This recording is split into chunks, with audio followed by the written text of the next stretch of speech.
The room had gone quiet. Lena set her glass down slowly and turned around. A Korean woman was standing in front of her. Beautiful in that precise, calculated way, sharp features, straight black hair. A dress that announced exactly how much it cost. Wine glass in hand. Smile still on her face. The smile of someone who had just said something cruel in a room full of people, and was waiting for the other person to absorb it quietly and look away. Lena did not look away. "I'm sorry, were you speaking to me?" "I was speaking about you." "There's a difference." "There isn't. Not from where I'm standing." One step closer. Not aggressive. Measured.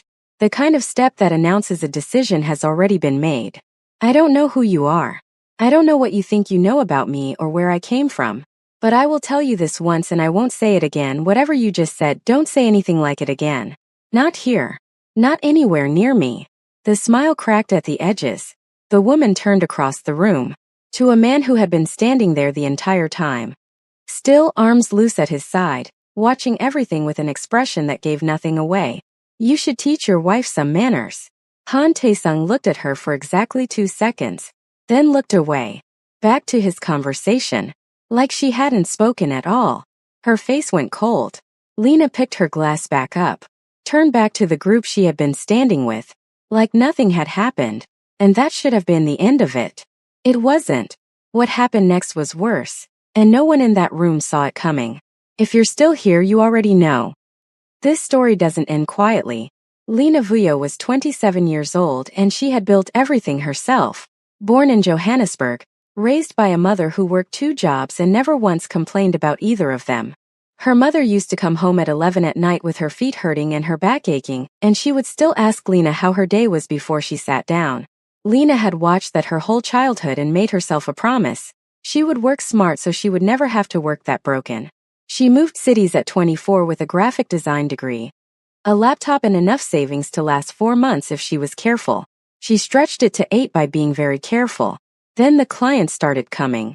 Small ones first, a restaurant that needed a logo, a clothing brand that needed a lookbook. Then bigger ones. 3 years later she had a studio, small but real and entirely hers.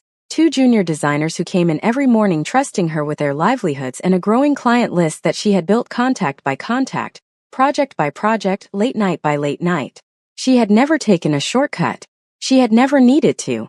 Then 3 months ago her biggest client called on a Tuesday afternoon and told her they were pulling out. No explanation beyond restructuring. No notice period. The payment she had been counting on to cover the next quarter, the payment her whole budget was built around, simply ceased to exist. She sat at her desk after the call and did the numbers 3 times hoping they would change. They didn't. Salaries were due in 2 weeks. Rent was due at the end of the month. She had never missed either, and she was not about to start looking her 2 designers in the face and telling them she couldn't pay them.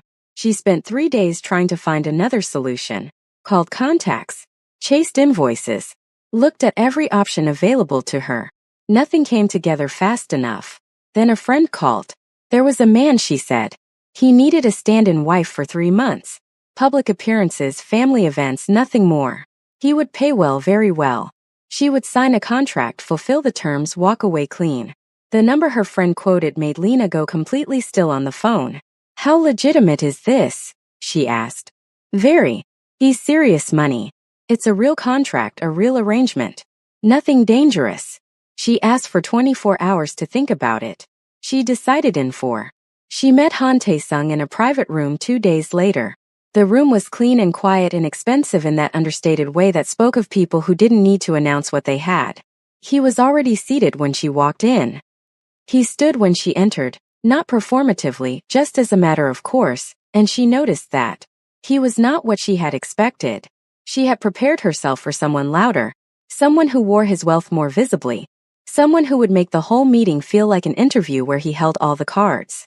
Instead, she got a man in a dark suit and an expression that had clearly decided it wasn't going to tell her anything she hadn't earned. His eyes were steady and assessing, and they didn't look away from her face when she sat down. He asked her 3 questions. The first was about her work. The second was about how she handled pressure. The third was simple: why did she need the money?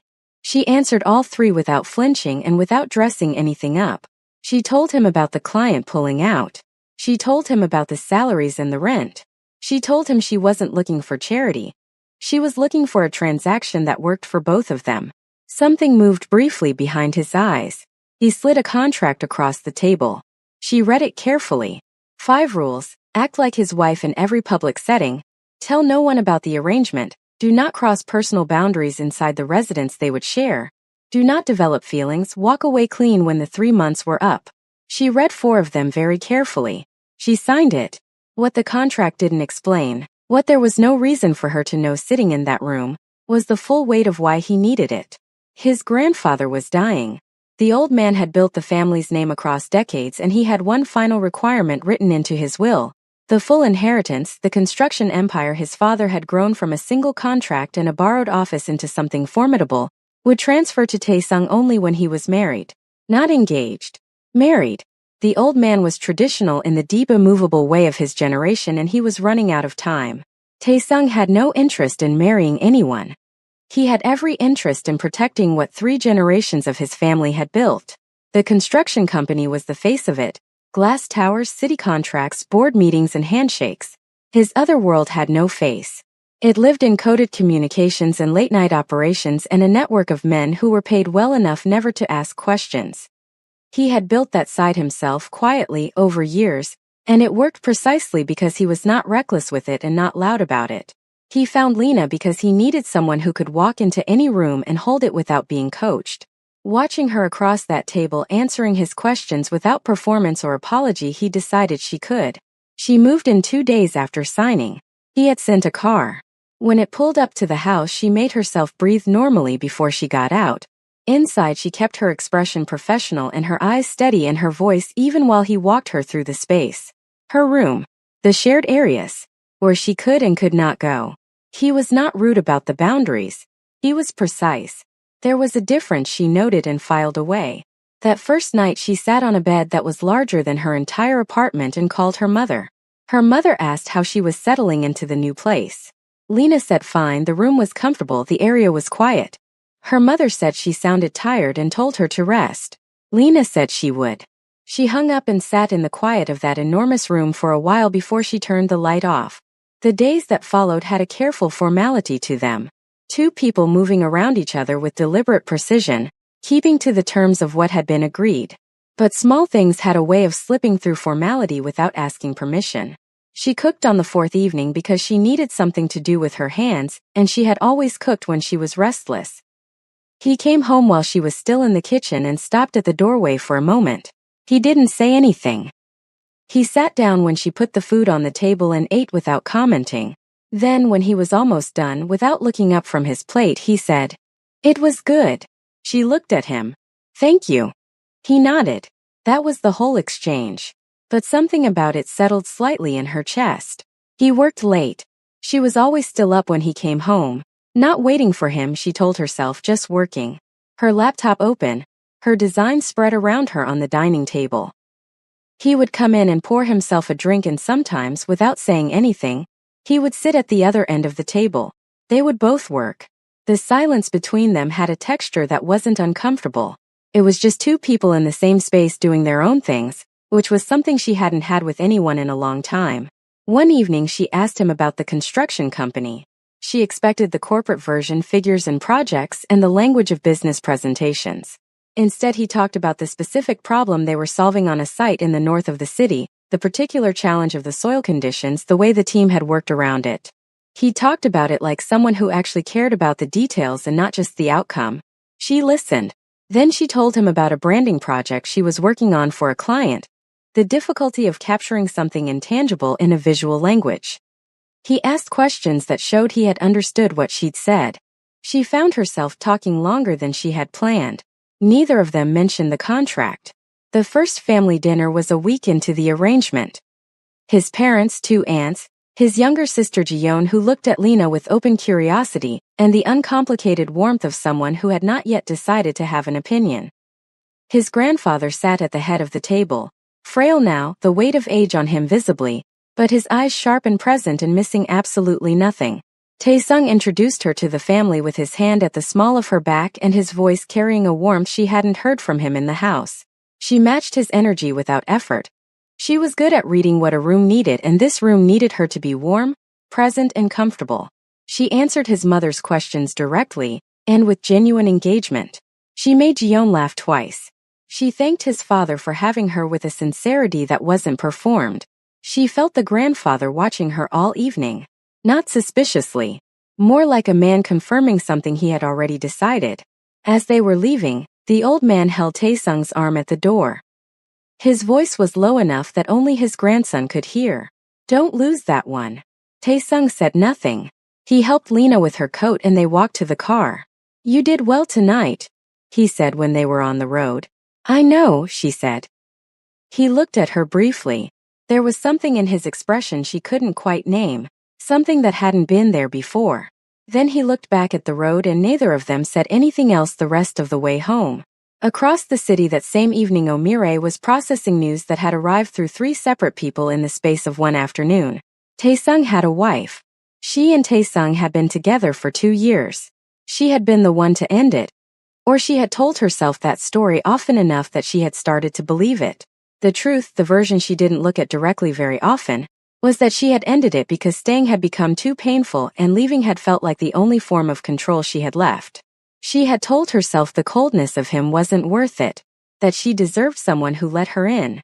She had rebuilt her life around that story. Then she heard about the wife and every careful thing she had built around herself came apart quietly in her chest without making a sound. She didn't react immediately. She was too smart for that.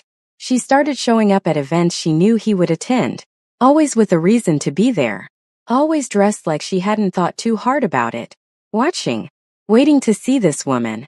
Constructing her understanding of what she was dealing with before she did anything about it. The first time she saw Lena in person, the thing she felt was not what she had prepared for. She had expected to feel superior. Instead, she felt something that looked uncomfortably like recognition. This woman carried herself like someone who had decided a long time ago that she was not going to make herself small for any room she walked into.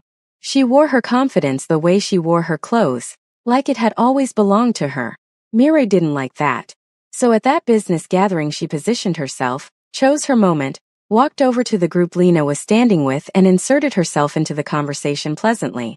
The group was exactly the kind of audience she needed, women who had been in this world long enough to know everything about everyone and to talk about all of it. She made easy conversation for 2 full minutes. Then she turned to Lena and let her eyes move over her slowly, unhurried, head to toe, the look of someone who has already made their verdict. "I have to say, you're not quite what I pictured when I heard he had a wife." She tilted her head. "I expected someone more suited to all of this. But I suppose different men want different things." The group went still. Lena looked at her steadily. "I'm sorry, were you speaking to me?" "I was speaking about you." "There's a difference." "There isn't. Not from where I'm standing." One step closer. Not aggressive. The step of a woman who has made a decision and is not interested in discussing it. "I don't know who you are. I don't know what you think you know about me or where I came from. But I will tell you this once, whatever you just said, don't say anything like it again. Not here. Not anywhere near me." Mireille's smile cracked at the edges. She turned and looked across the room at Taesung, who had been watching everything without having moved a single muscle. "You should teach your wife some manners." Taesung looked at her for exactly 2 seconds. Then he looked away. Back to the conversation he had been having before she walked in. Like she hadn't said a word. Her face went cold. Lena picked up her glass and turned back to the group. Like nothing had happened. In the car on the way home, neither of them spoke for a long time. The city moved past the windows in blurred lights and Lena looked at all of it without really seeing it. "You didn't have to do that," Taesung said. "I know. It could have complicated things." "It didn't." Another silence. Then, "Who is she?" "Someone I used to know." Lena nodded. She looked out the window. She didn't ask anything else and he didn't offer anything else. But something had shifted between them in that car, and both of them could feel it sitting in the space between their seats the whole way home. 3 weeks later, Mireille found out about the contract. A contact who moved in the right circles had found the right thread and pulled it. She didn't get all of it. She got enough.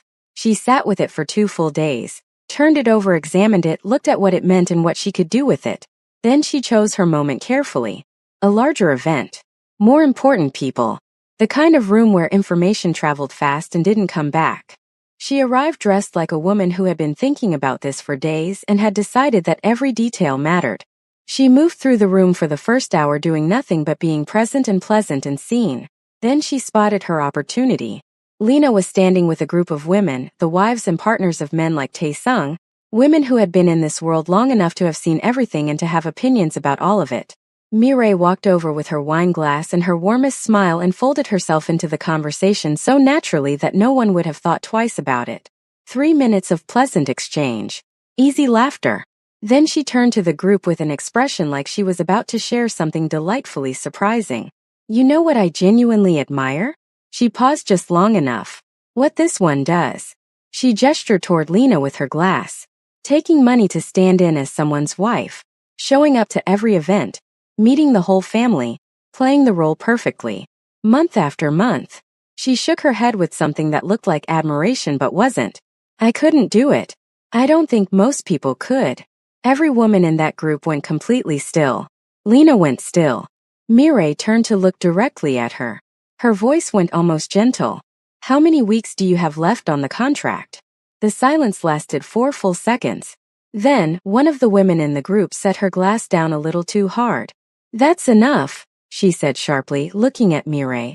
Whatever point you're trying to make, this isn't the way to do it. Another voice, quieter but firm. You're embarrassing yourself. The tension in the circle shifted, subtle but undeniable. You know what's interesting, Lena said. Her voice was quiet and absolutely level. You've done this twice now. In public. In front of people. The first time I gave you the benefit of the doubt. I thought maybe you didn't know better. She paused. Now I see that you do know better. You just don't care. Mireille's expression held. I want you to look around this room in about 10 minutes, Lena continued. Look at who people are talking about. And ask yourself if this went the way you planned. She looked at her steadily for one more moment. Because from where I'm standing it didn't. She set her glass down on the nearest surface. Turned and walked across the room. Head perfectly level. Back straight. Not hurrying.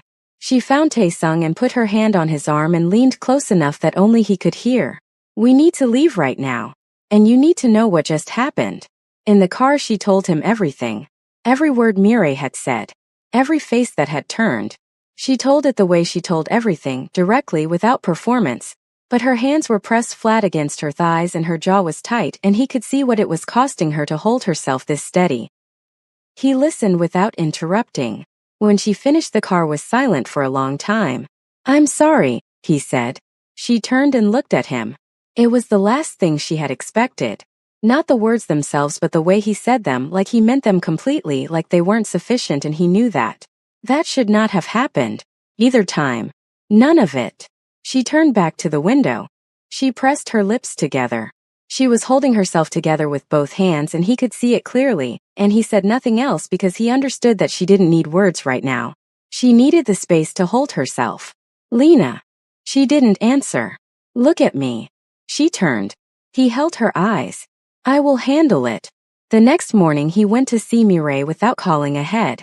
She opened the door and something moved across her face when she saw him, surprise, then something carefully composed over it. He stepped inside. He did not sit down. He did not raise his voice. He never raised his voice. He told her plainly, if she came near Lena again at any event in any space in any capacity, there would be consequences she was not in a position to manage. Mireille looked at him for a long time. He could see her processing it. Then, you have feelings for her. He said nothing. She signed a contract, Tae-sung. 3 months. When it expires she is going to walk away and collect what she's owed and go back to her life. And you are going to be standing there having burned everything for a woman who was always just passing through. We're done here, he said. He turned toward the door. She doesn't belong in your world. Mireille's voice followed him. And somewhere inside you know that. He opened the door and left without looking back. She stood in her apartment alone with her wine glass and her plans and the particular fury of a woman who understands that she is losing and cannot find a way to stop it. The last week of the 3 months came without warning. Neither of them said anything about it. They moved through the house that week like the number wasn't sitting in the air above every meal, every late night at the dining table, every moment of that familiar shared silence. She started packing slowly, not all at once, just small things, folding them back into the bag she had arrived with. One evening he came and stood in the doorway of her room and watched her for a long moment. She was facing away from him and didn't know he was there. He watched her fold a blouse carefully and place it in the bag, and something moved through him that he didn't have a word for and didn't try to name. He turned and walked away without saying anything. The inheritance was secured. The grandfather had seen what he needed to see. There was no clause left in any contract that gave her a reason to stay. On the last morning she brought her bag to the entrance hall and he was already there, standing by the door with his hands in his pockets, like he had been there for a while. She had not expected to find him there.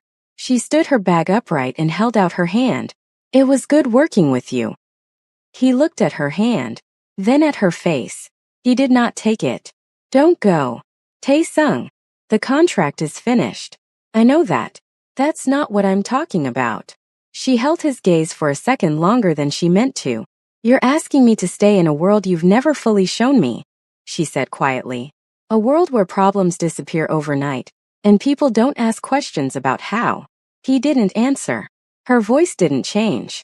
"If I stay, I don't pretend not to see that. And I don't become someone who depends on it." A pause.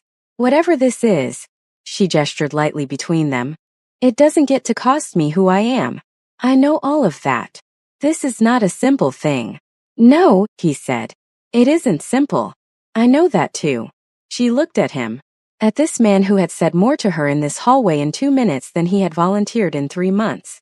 At this man who had stood in 2 different rooms and watched someone come at her, and had not once told her to manage herself or keep the peace. At this man who had told her, "I will handle it," and meant it. She set her bag down.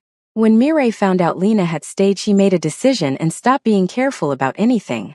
She spent 2 days identifying Lena's most important clients, the ones the studio couldn't afford to lose. Then she reached out to them. Quietly, professionally.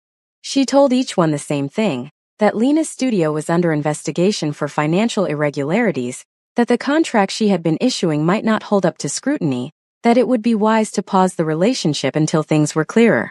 She was calm about it. Methodical. She chose her words carefully, and she did not leave anything traceable back to herself that an ordinary person would find. 3 clients called Lena the same day. She took the first call at her desk. She took the second call standing up. By the time the third one came, she was already sitting very still with her hand flat on the desk. Her 2 junior designers were moving around on the other side of her office door talking about a project, their voices easy and normal, not knowing that the floor had just shifted under everything. She thought about her mother.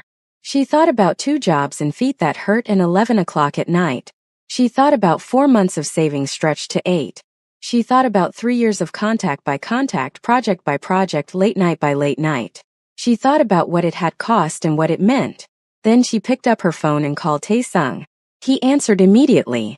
She told him everything. When she finished, he said, "I've got it." For seconds after he ended the call, his other world activated completely and silently. Every communication Mireille had sent was traced. Every contact she had reached identified. Every carefully worded lie she had delivered was corrected. Quietly, thoroughly, completely. Every client received a call from someone credible who set the record straight without drama, and without leaving questions. Then he kept going. Mireille's fashion import company had been operating in spaces that had never been carefully examined. He made certain they were now examined very carefully by exactly the right people. He did it with the same precision and quiet he applied to everything that mattered to him. Her company was gone within 2 weeks. She came to find him. She was not the woman with the wine glass this time. She was not composed or calculated or dressed for an occasion. She was something rawer than all of that. "You destroyed my business. You attacked my wife," he said. The word sat between them in the room. "She is not your wife." "She will be," he said. Mireille let out a quiet breath that almost sounded like a laugh. "You didn't choose her because she's easy," she said. "You chose her because she won't bend." Her eyes held his. "Men like you don't fall in love with women like that. You go to war with them." A small pause. "Just make sure you know the difference before it costs you more than I did." Mireille stared at him. The full weight of what that meant settled over her face slowly. Not just what he had said, but what was behind it, The completeness of it, the finality. She stood there with it for a long moment. Then she turned and walked out, and this time there was nothing left to reach for, and she knew it. He told Lena that evening. All of it. She sat across from him and listened without interrupting, and when he finished she was quiet for a moment. You didn't have to do all of that. I know. I was handling it. I know that too. She looked at him steadily. You called me your wife. I did. I didn't sign a contract for that. I know, he said. This time I'm asking. He proposed the way he did everything, without performance or excess or anything borrowed from what proposals were supposed to look like. Just him and her and the quiet truth of what had become everything without either of them sitting down one day and deciding it would. She said yes the way she did everything. Without drama. Without hesitation. Like a woman who had made her decision and was not in the habit of going back on it. The wedding was small and close.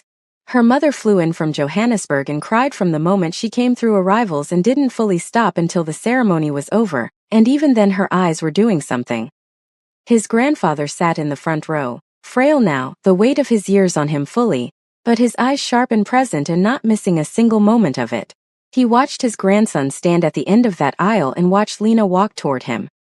He watched the expression on his grandson's face, open in a way he had waited a very long time to see it. He leaned to the person beside him. Good, he said quietly. He needed someone like that. He was not wrong. If you made it to the end, you already know this wasn't just a story about a contract. It was about knowing your worth and refusing to shrink, no matter who's watching. Like the video and tell me in the comments, would you have stayed or would you have walked away? And if you want more stories like this, the kind that don't end the way you expect, subscribe and stay with me. Thank you for watching.